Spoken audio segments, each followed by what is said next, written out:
နေရာဒေသအသီးသီးမှာတန်ညာကဆွေမျိုးတွေအားလုံးပဲမင်္ဂလာပါရှင်။ကျမကတော့ဆရာမငွေကြပြီဖြစ်ပါတယ်နော်။ကဲခုဆိုလို့ရှိရင်2025ဆယ်လပိုင်းတလစာအတွင်းအင်္ဂါသားသမီးတွေရဲ့တလစာကံကြမ္မာကိုခံမှန်းအကြံပြုပေးမှာဖြစ်ပါတယ်။ဒီလိုအကြံပြုပေးတဲ့နေရာမှာကျမကတော့အချက်၅ချက်နဲ့အကြံပြုပေးမှာဖြစ်ပါတယ်ရှင်နော်။ကျမကတော့ကျမရေးကိုဦးစားပေးတဲ့သူဆိုတော့နံပါတ်1ကျမရေးနံပါတ်2အခြေရေးနဲ့အိမ်အောင်ရေးနံပါတ်3စီးပွားရေးနဲ့ငွေကြေးကိစ္စနံပါတ်4ပညာရေးနံပါတ်5ခီးသွားလာခြင်းတို့ဖြစ်ပါတယ်နော်။ကဲနံပါတ်1ကျမရေးအကြောင်းလေးပြောရအောင်ပေါ့နော်။ကျမရေးနဲ့ပတ်သက်လို့ရှိရင်တော့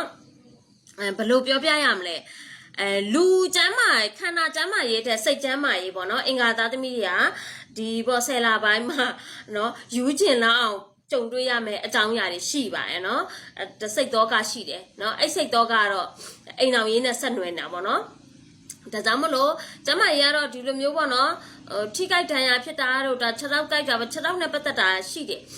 အသေးဖွဲပါနော်ဒါကတော့အသေးဖွဲပဲအဲ့ကြီးကြီးမမကတော့စိတ်ပိုင်းဆိုင်ရာကျမ်းမာရေးကကြီးကြီးမမရှိတယ်စိတ်ပိုင်းဆိုင်ရာဆိုတာစိတ်တော့ကရှိတယ်နော်စိတ်တော့ကဟာ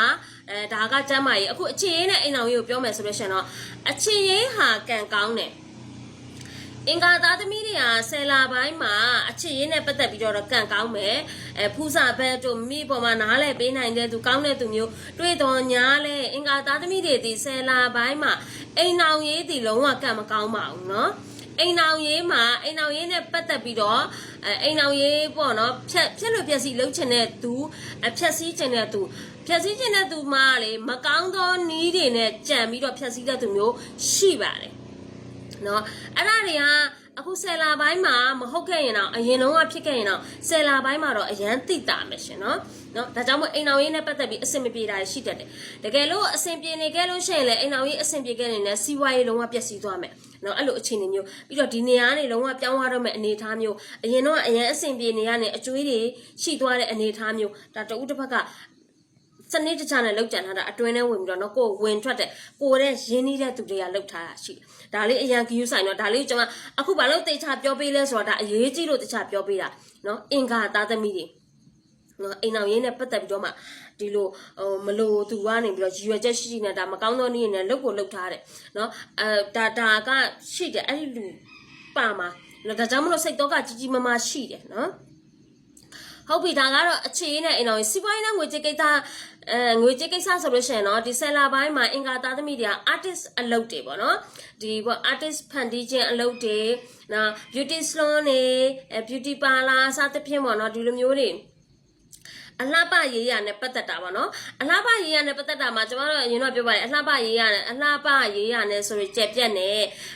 သို့တော်ညာလဲဒီ cosmetic တို့နော် beauty salon တို့ဒါမျိုးတွေကိုပို့ပြီးဦးစားပေးပါတယ်နော်နောက်ပြီးတော့ handmade တွေပေါ့နော်အလှပနဲ့ပတ်သက်ပြီး handmade တွေ designer တွေ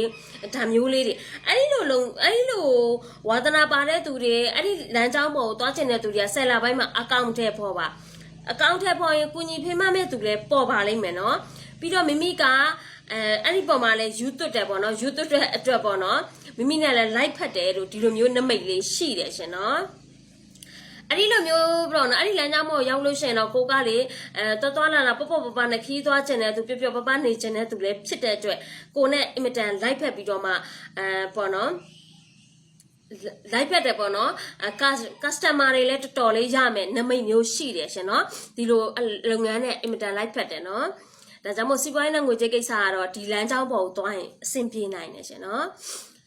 ဟုတ်ပြီအခုပညာရေးနဲ့ပတ်သက်ပြီးပြောရအောင်ပေါ့နော်ပညာရေးနဲ့ပတ်သက်ပြီးပြောမယ်ဆိုရင်ပညာရေး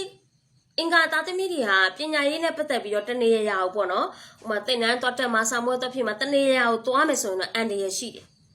အင်္ဂါသားသမီးတွေအတွက်ဒါဂရုစိုက်ရမယ်အင်္ဂါသားသမီးတွေဒီဗီဒီယိုကိုကြည့်မိတဲ့သူတွေပါလိမ့်မယ်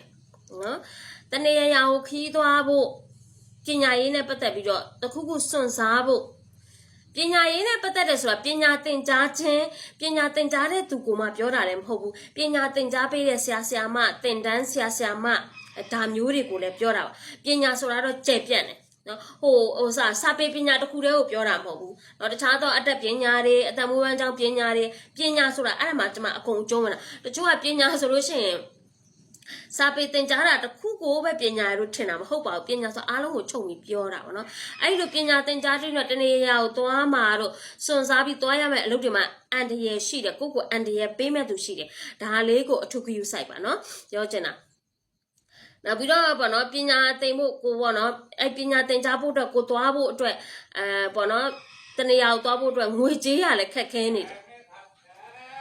ဥပမာကိုကားပေါ့နော်ဒီငွေကြေးလေးရလို့ရှိရင်တော့ငါသွားမယ်လို့ရည်ရွယ်ထားရမှာအဲ့ဒီငွေကြေးကလည်းခက်ခဲနေတယ်လက်ထဲရောက်လာဖို့ခက်ခဲတယ်အဲ့လိုအကြောင်းပြမျိုးရှိတယ်နော်ခီးသွားလာခြင်းကတော့ခုနလိုပညာသင်ကြားတာမျိုးမဟုတ်ဘဲနဲ့တခြားသောနည်းနဲ့ခီးသွားလာခြင်းကောင်းမွန်ပါတယ်စီးပွားရေးတော့၎င်းတခြားသောလမ်းကြောင်းမျိုးနဲ့ခီးသွားလာခြင်းဟာကောင်းမွန်တယ်အဲ့ဒီခီးသွားခြင်းကိုအကြောင်းပြုပြီးတော့ငွေကြေးအဆင်ပြေနိုင်တယ်နော်ဒါကတော့အင်္ဂါသားသမီးတွေအတွက်ခီးသွားခြင်းကိုကျွန်မအားပေးတယ်နောက်ပြီးတော့တစ်ခုရှိတာကဘာလဲဒီသတင်းဆယ်လာပိုင်းဆိုတော့သတင်းတွေဘာလဲကျွတ်တယ်ပေါ့နော်တစ်ခုတော့ရှိတယ်တချို့ရိုးရာနဲ့တွေကိုးကွယ်တဲ့သူတွေပေါ့နော်ဒါမိမိတို့သက်ဆိုင်တဲ့တချို့ရိုးရာနဲ့တွေကိုးကွယ်ကြတယ်အဲ့ဒီကိုးကွယ်တဲ့ရိုးရာနဲ့တွေနဲ့လည်းသက်ဆိုင်နေတယ်နော်အဲ့လိုမျိုးသက်ဆိုင်နေတယ်အဲ့လိုရိုးရာနဲ့တွေတချို့ဆိုလို့ရှိရင်လည်းဟိုနတ်နဲ့ပတ်သက်ပြီးတော့မှရှိတယ်နတ်နဲ့ပတ်သက်ပြီးနတ်နဲ့ဖန်ဆားတာတွေပါရှိတယ်ပေါ့နော်ကျမတို့မြန်မာပြည်မှာဆိုလို့ရှိရင်လည်းချင်းရိုးရာနဲ့တို့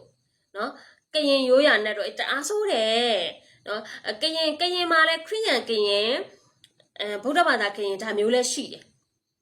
နော်အဲ့လိုမျိုးဆိုလို့ရှိရင်နောက်ပြီးတော့ဒီချင်းရိုးရာနဲ့တို့ကချင်နတ်နဲ့ချင်းနတ်နဲ့တောင်မှလေချင်းနတ်ကပို့ပြီးတော့ချင်းရိုးရာနတ်ကပို့ပြီးစိုးတယ်သိလားဗုဒ္ဓဘာသာဆိုသူလုံးဝကိုလက်မခံဘူးအဲ့ချင်းတောင်နေမှာဆိုကျွန်မဘူးတူတိုင်းပြချင်းတောင်မှာဆိုရင်အရန်စိုးတယ်ပေါ့နော်ဒါကြောင့်မို့ရိုးရာနတ်တွေနဲ့ရိုးရာနတ်ကိုကိုးကွယ်တဲ့သူတွေများရှိရင်လည်းအဲ့ဒီနတ်နဲ့ပတ်သက်တာလေးတွေ